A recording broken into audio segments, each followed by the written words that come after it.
গোবিন্দম দৈতা সুস্থ সুরক্ষিত লক্ষ্মী ধর্মিষ্ঠ আয়ত্ত বসুধান মায়া নিগম দৈত একটুক বন্ধন বন্দে মহাপুরুষে উৎসর্গ কৰিছে ধূপ দীপ নৈবেদ্য আগবঢ়াইছে আৰু লগতে ভকতসকলৰ বাবে দ্ৰব্যভাগ দান কৰিছে এটাৰ দ্বাৰা ভগৱান বাসুদেৱ পুত্ৰ প্ৰসন্ন হৈ এই দাতাসকলে বৰাহাটাৰী গাঁৱৰ কেইজনমান যুৱ বন্ধুৱে চাকি বন্তি জ্বলাই আমাৰ বাৰগোপাল থানত বুদ্ধ পূৰ্ণিমা পালন কৰাৰ কাৰণে আয়োজন কৰি মই উন্নয়ন কমিটিৰ সভাপতি হিচাপে মোক জনাইছিল আৰু তেতিয়া সেই প্ৰথম আৰম্ভণিটো বুদ্ধ পূৰ্ণিমাৰ বন্তি গছি মোক জ্বলাৰ কাৰণে তেখেতসকলে আবেদন জনাইছিল আৰু মই সেই চাকি গছি জ্বলাই এই বুদ্ধ পূৰ্ণিমাৰ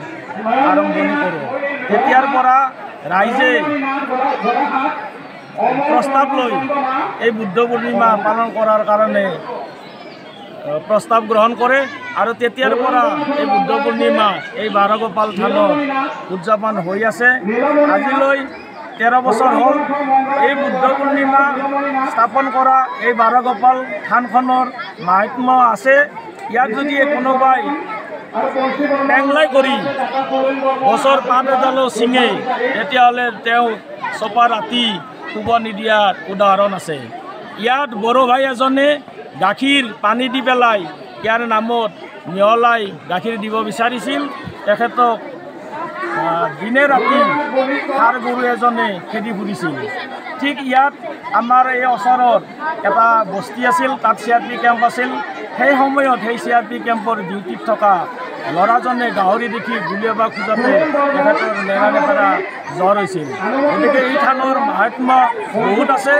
আমাৰ ইয়াৰ থানত ৰাতুল নাথ এতিয়া বৰ্তমান সহকাৰী সম্পাদক বুদ্ধ পূৰ্ণিমাৰ।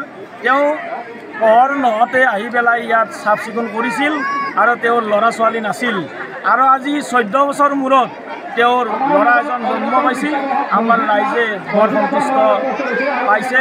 গতিকে সেয়েহে আমাৰ ইয়াৰ শ্ৰীবৃদ্ধি হৈছে এই বাৰগোপাল থানত কোনোবাই যদি কিবা প্ৰসাদ মাহ দিয়ে ভোগ দিয়ে তেওঁৰ মনোবাঞ্ছা পূৰণ হয় বুলি এটা ৰাইজৰ মাজত বুবা ওলাইছে। আমাৰ 3 নং লাৰগুচি ৰেভিনিউ ভিলেজ আৰু গৰাহাটাৰী, এই গৰাহাটাৰী বাৰগোপাল থানখনৰ বয়স প্ৰায় 1.5 বছৰ উকলি গৈছে। আমি জন্মই হোৱা নাই চলেৰে ইয়াত স্থাপন কৰিছিল আৰু গৰুবিলাক চৰিব দি পেলাই এই থানত আশ্ৰয় লৈছিল, চাহ জিৰণি লৈছিল। গতিকে আজি ৰজাঘৰীয়াৰ কিছু যদি ইয়াত চকু পৰে তেতিয়াহ'লে এইখন থানত নিশ্চয় বৈকুণ্ঠ পুৰী হিচাপে পৰিগণিত হ'ব। ইয়াত বাৰগোপাল থানত ভাগৱতৰ অমৃত কথা ৰাইজৰ যিটো মনৰ মানস কৰে তেওঁলোকে নিশ্চয় পায় আৰু সেয়েহে এই থানখনৰ শ্ৰীবৃদ্ধি হোৱা বুলি আমাৰ পৰিগণিত। ওদালগুৰি, দক্ষিণপাৰ, পাঠশালা, সুদূৰ ত্ৰিপুৰা, গুৱাহাটী, নলবাৰী, বৰপেটা, সৰ্থেবাৰী বিভিন্ন ধৰণৰ মানুহে ইয়াত মানস কৰে, ভোগ দিয়ে, খিচিৰি দিয়ে আৰু বুট মাহ আদি দিয়ে আৰু তেওঁলোকৰ মনোবাঞ্ছা পূৰণ হোৱা বুলি হাজাৰ হাজাৰ ভক্তই আহি পেলাই হেৰি কৰে, ইয়াত মানস কৰে। আৰু আমাৰ প্ৰতিদিনে প্ৰায় দূৰ দূৰণিৰ পৰা যাত্ৰী আহে আৰু যাত্ৰীবিলাকে ইয়াত ঠগি দিয়ে, খিচাৰি খুৱাই আমাৰ ৰাইজৰ ভকতবৃন্দক মাতি আনি নাম কীৰ্তন কৰে। ঘৰ, অফিচ, গুদান আদি সলনি কৰাৰ কথা ভাবিছে নেকি? পিছে সলনি কৰিব হয় সকলো বস্তু এঠাইৰ পৰা আন ঠাইলৈ সহজে নিয়াটো জানো সম্ভৱ?